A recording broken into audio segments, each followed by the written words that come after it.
Trên trên.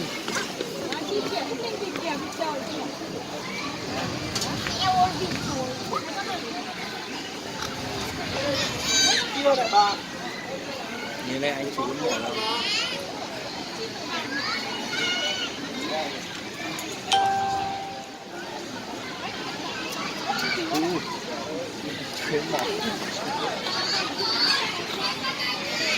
Chim kia đúng một chân. Con đấy là con gì nhỉ? Có cả con vịt nữa chứ. Vịt mà, nhưng mà vịt không phải vịt kia đâu. Vịt này là vịt con giá đấy. Con giá.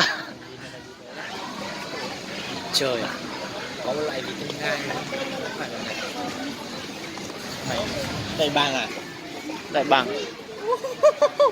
To phết. Con này xách. Con này bằng. Con này gần bằng con lợn nữa nha. Con này 10 cân nữa. Nặng phết đấy. Có gì cho nó ăn nhỉ? Nhặt kẹo cho nó ăn đi. Ôi.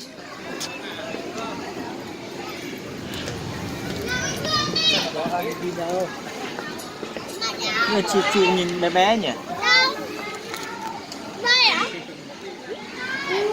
Con này mà cắn thì con này đúng là xách một con dây, con ấy này, con hoáng này. Thế sợ ngoài. Bây giờ phải chụp ảnh. Bây giờ là phải chụp ảnh từng con đi. Chim kia, con này là bé như kia nữa kìa. Ui, to. Thảo mong mà tôi lại cắm đi. Không phải sao cái đấy. Cú mèo thôi nhỉ? Đâu? Đi. À, không phải. Đại bàng. Cái bàn Không phải là như kia nữa, bé kia loại chỗ bạch này nha. Chứ anh sao mà có loại to. Loại như con này vừa đấy trên đấy to. Con này mà chết thì tiếc. Đi sang bên kia đi. Đấy.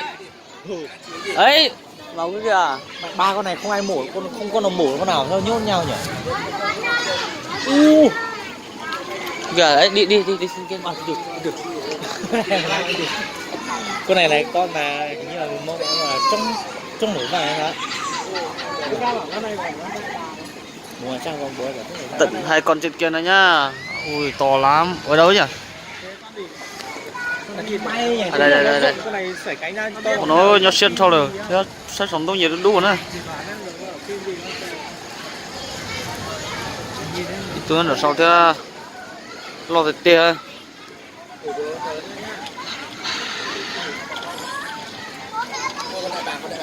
Con này săn ở thỏ đơn giản. Săn thỏ á? Con này săn thỏ đơn giản, con này săn của con khoáng này. Con này nó săn được nốt. To phết nhỉ. Con khoáng nó săn được, săn đơn giản này. Con thỏ thì quá đơn giản đối với con này rồi. Con thỏ thì con tầm con kia là săn được. Con này là con khoáng săn tốt. Bay thử xem sải cánh ra to.